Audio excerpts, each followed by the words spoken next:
Weewaawo nga sinasimbula kuva wano Ssaabaminisita wa Bungereza David Cameron alekulidde oluvannyuma lwa Bungereza okusalawo okuva mu mukago gw'amawanga ga Bulaaya. Cameron abadde takkiriza mu nteekateeka ya Bungereza okuva mu mukago guno.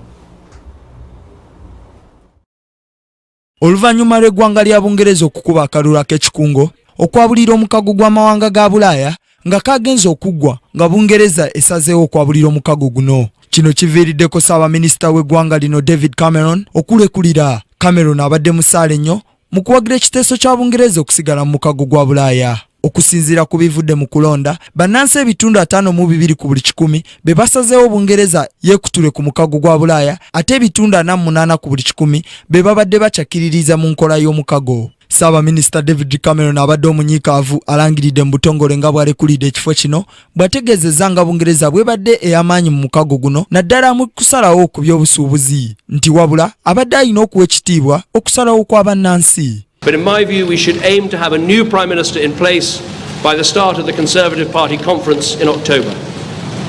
Delivering stability will be important, and I will continue in post as Prime Minister with my Cabinet for the next 3 months. The Cabinet will meet on Monday.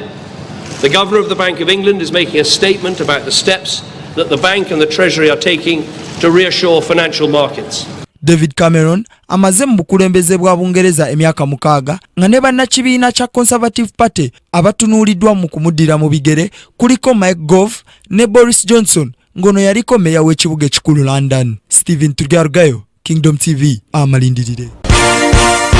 This is Kingdom TV.